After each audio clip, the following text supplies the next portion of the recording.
All right. Nice, sounds good. All right, here we go. GM, GA, everybody.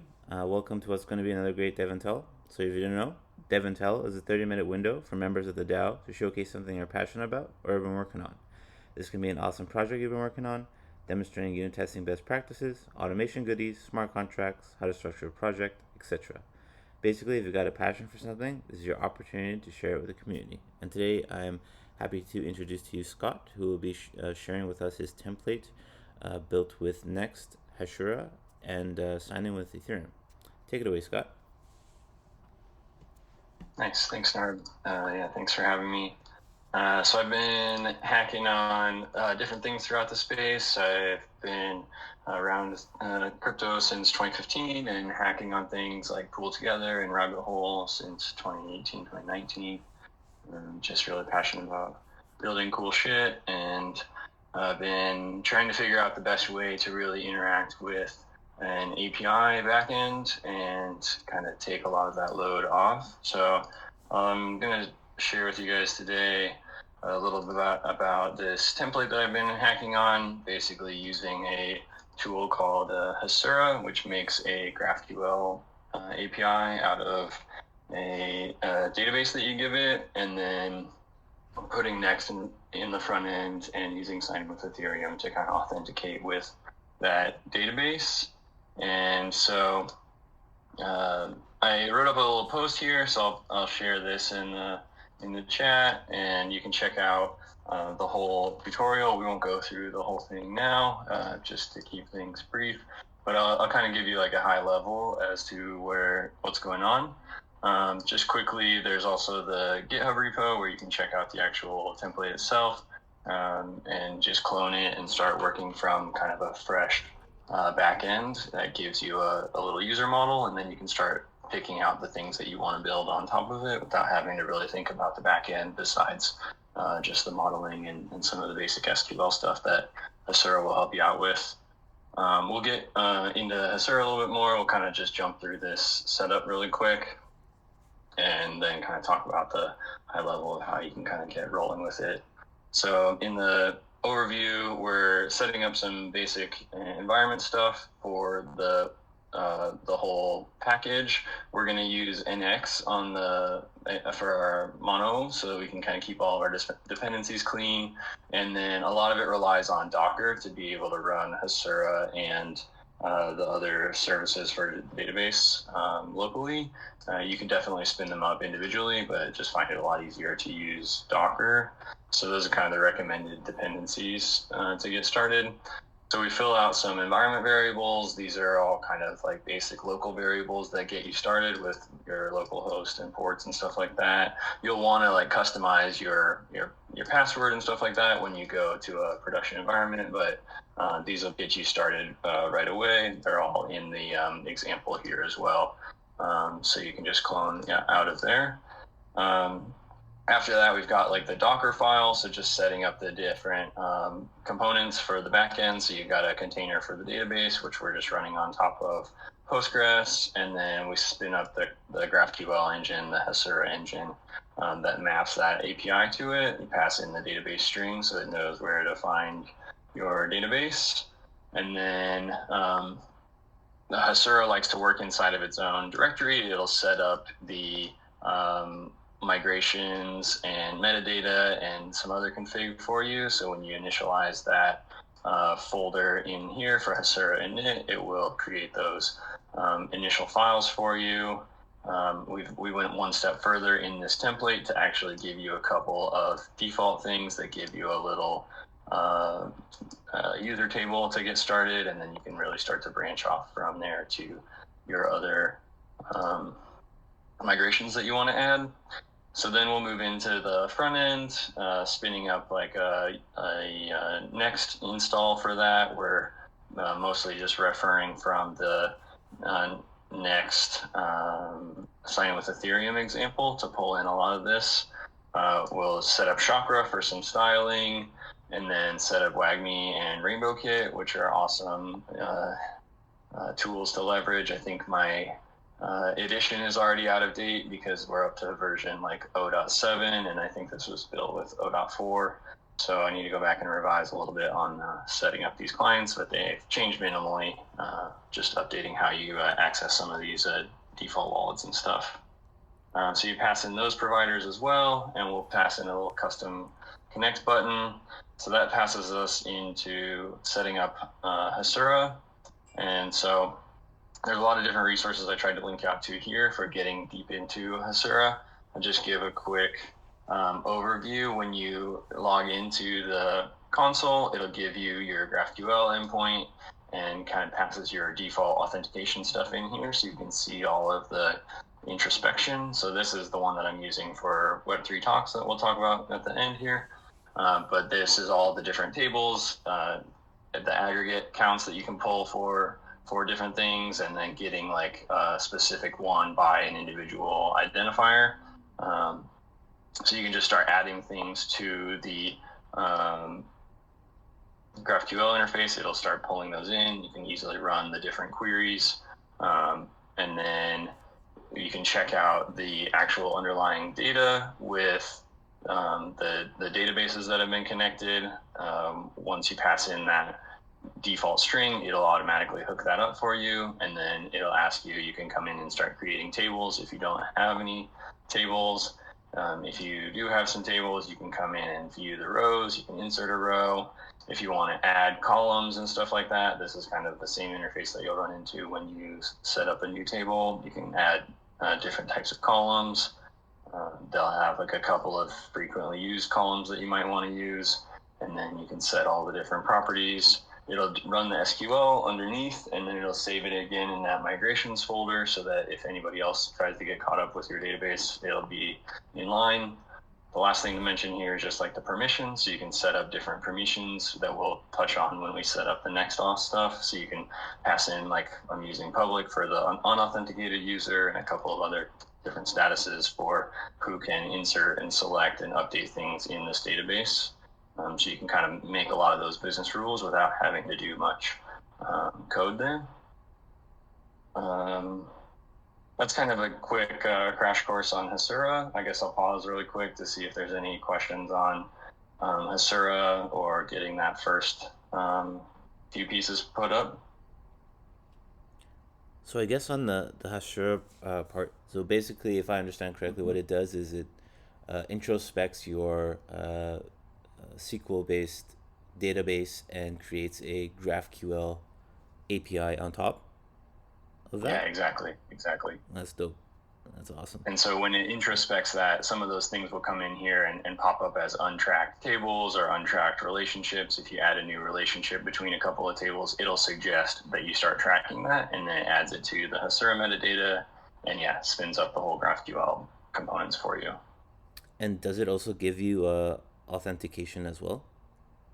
We'll talk about the authentication, but it's built in with how Hasura does JWTs. So Gotcha. we can dive into that here with the NextAuth. So we're going to hook up NextAuth, which is a nice library for handling authentication with Next front ends. And then Sign with Ethereum is the library for spinning up the messages, which makes those really clean for the user.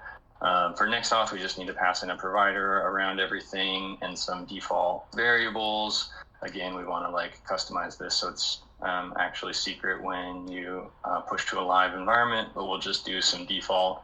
NextAuth works from an API endpoint where it handles all the different authentication requests, and we can get a lot of this from this Sign with Ethereum example that they used for NextAuth. And basically, we're spinning up a similar credentials provider that they used with this message and signature. And then when we pass it into this authorize function that they use, we're just going to go and make sure that that is a valid signature for that address. And then those get passed through in some of their callbacks and stuff like that. And then we can set up a session for that user. So that's where all the authentication is happening. The important piece in the I'll get it down here. Connect to Hasura here. So we're going to update how we're passing the token. We're going to get the token out of passing the token into the into this whole Apollo client thing, we're going to pass the token in that we get from the next auth. Where is the, here's the updated next auth. So we're going to go and look to see if there's a user inside the database. If there is, we will pass that user back. And then this is the Hasura JWT claims. So they're basically asking you to pass it in kind of like a specific way so that they can look and see these Hasura objects. And so if you pass in a user ID, it'll check to make sure that that user exists in the database. If you pass roles to this, then it'll give those different roles that we talked about earlier in the permissions. So if you pass in user, it'll have user permissions. The default would be whatever the authenticated role is. And then you, as this authentication endpoint, can check to see different rules to see if they should be upgraded from whatever the unauthenticated rule is. Does that make sense, kind of how that authentication piece is happening with Hasura? Yeah, makes sense to me. Cool. Yeah. Nice. So the things that I skipped over was just customizing this connect button. So basically you can use Rainbow Kit's custom or default connect button. It looks like they added an authenticated status. So I want to check out what that looks like, but we just built this custom connect button so that we could handle the authentication piece and make it really obvious that someone's logged out. I'll show it on Web3 Talks.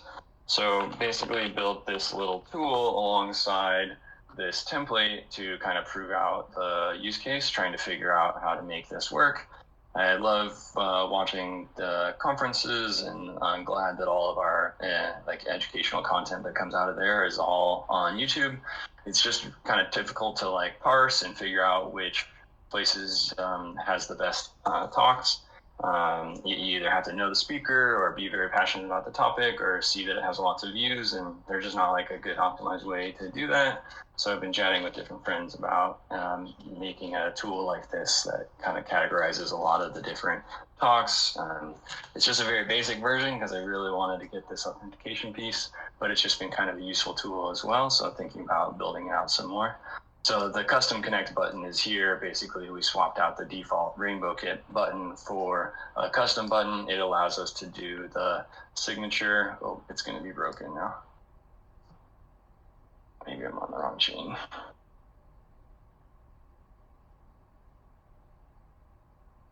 Oh, I must have introduced a bug when I was messing with it earlier. I was trying to fix some unauthenticated stuff so that I could have these conferences show up because I had a permissions issue earlier, but I must have broke something with the signature.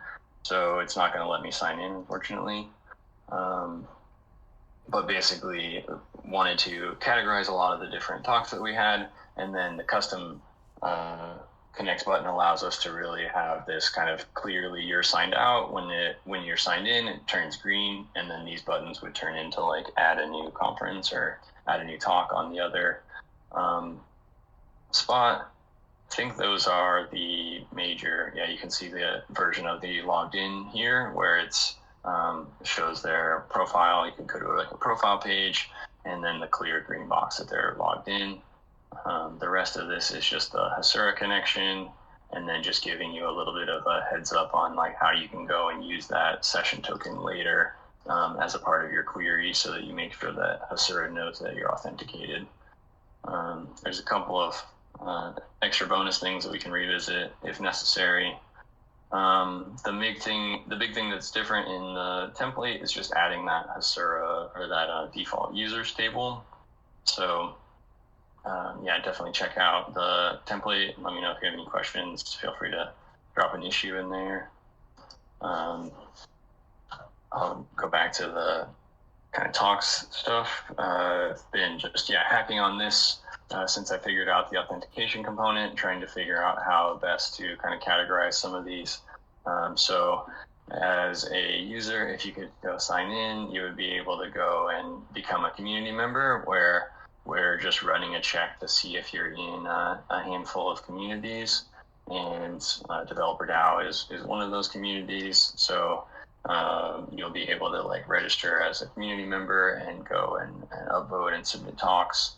We're hoping that I can find folks that are interested in kind of helping me curate some of these for folks that are interested in getting in the space, and looking for good content, because there's a lot of good content that comes out of these talks or out of these conferences. So yeah, definitely excited to go back and rewatch a lot of the DevCon stuff. Yeah. So Thank you. is it when if I were to sign in with Ethereum, would it be able to Mhm. tell that I'm a developer DAO member, for example, by scanning my Yep. wallet? Okay, sweet. And then Yeah, exactly. So if you signed in and I have like a little profile button like this, so you go to your profile and it says like check to see if you're a community member, and if you are a community member, which yeah, if you're a DevDAO member, then it would mark that you're a community member and you're able to add talks and upload stuff. Yeah. neat, neat, awesome. And how long have you been working or hacking away at this, if I may ask? Yeah, just a couple months, like really off and on. Just really initially figure out the authentication piece, and then kind of figured that this would be kind of useful. I was going to show, because I have a friend that's been kind of working on some different iterations. So like I was kind of embarrassed to show the current iteration, because I'm really excited about kind of what this could potentially look like. So I've been trying to figure out if I should go and get a grant and keep working on it, or find some folks to collaborate on it. So yeah, this is kind of what we're looking at for like a consideration look and feel. Yeah, that's awesome, man. Yeah, yeah. I would encourage you to go at least try to get a grant. I would be surprised if you were denied. This is a really awesome tool, and especially for 2 months of work, that's pretty awesome. And I must say, kudos to your very thorough documentation. It's very much needed in our space. So it's great to be a working example of what to do versus what not to do. So good on you. Thanks, man. Appreciate it. That was what I had for today. I'm happy to open it up for any questions about Web3 talks or the template. I'll share the tool again in like one of the general channels if I can get the authentication working again today. There was like a WAGMI bug that was not letting me build a production build on the newest version, so I tried bumping back a few versions, but didn't try anything besides just my general authentication. So I'll have to go back and check that out.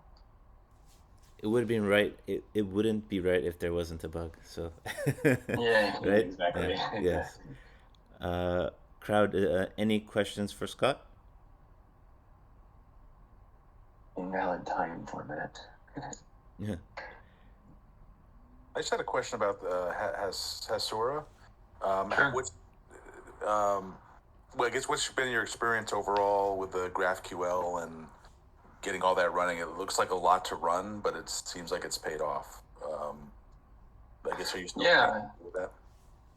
Yeah, exactly. Like there's a little bit of setup, but definitely like once you get it going, you don't have to mess with it too much. And it's just a matter of like if you want to add a new table, you can do it here, or you can do it as a separate migration just inside of the Hasura migrations, and then you can run the Hasura commands to actually run those migrations. I'm just got it running usually in Docker, so I can just like spin it up pretty quickly with just like a compose start, and then it's just always in the background.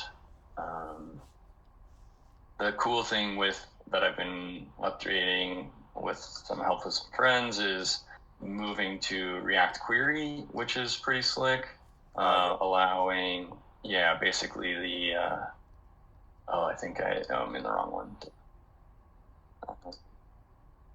Basically allowing you to like invalidate the hooks and stuff like that using some pretty slick hooks, and you just have to go in and invalidate this on the React Query client. So yeah, definitely loving the GraphQL as far as that goes. Excited to figure out the mutations around that, because yeah, definitely updating after doing mutation is pretty frustrating. So yeah. I've used React Query with REST services, which is really nice. Mm-hmm. Are you saying it also supports GraphQL directly? And honestly, you can basically pass anything into this function, right? So we're just passing this function into this use query, and it can handle basically anything. And so we're just running this GraphQL underneath underneath the hood here, but you could literally pass anything to it. Yeah, like you said. That's really cool. Yeah, thank you. Yeah, great Cheers. question, Brian. Yep. Question for me. So you mentioned that you wanted some helping hands on pushing the project forward. Is there anything in particular you're looking for, or how can people get started if they are interested?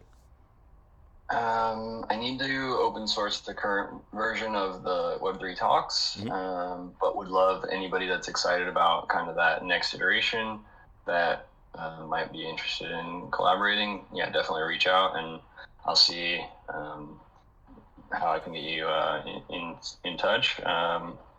The code's fairly straightforward, so hopefully could get up to speed pretty quickly, and it's all using Chakra. So if you're pretty familiar with Chakra, it's just a lot of skinning components, hopefully kind of reorganizing stuff. But yeah, definitely would love any contributions and to collab with folks. Even just going in and voting once I can get the authentication working, I would love just some votes. So that'll be my big call to action, I guess, is just would really appreciate if you can go and vote on some talks that you like, or submit a couple of conferences or talks. I'm going to work with some other folks to get more talks submitted, but yeah, would love your votes on some of your favorites so we can really make it a useful tool. Oh yeah, 100%. And there's a lot of folks in the DAO that regularly attend conferences, so you're in the right place to Yeah, gather that exactly. info. Yeah. Excited for Web3Con. Get the talks up from Web3Con. Oh yeah, there you go. There you go. I think yeah, that would be perfect first guinea pig for sure. But yeah, this has been awesome, man. Are there any final questions here from the crowd? Going once, going twice. Sold. All right. Well, thank you again, Scott, for coming on and sharing your awesome work. Really looking forward to seeing the project grow here. And yeah, with that, want to wish everybody a very happy Friday or happy weekend, wherever you may be. And that we'll see you back here next week. And be on the lookout for the POAPs, which I'll drop in the chat very soon and in the general chat. And yeah, hope you have a wonderful rest of your day. Yeah, thank you, Scott and Art. Really appreciate it. Yeah, Cheers. my pleasure. Yeah, cheers. Thank you. All right, gang. All the best. See ya.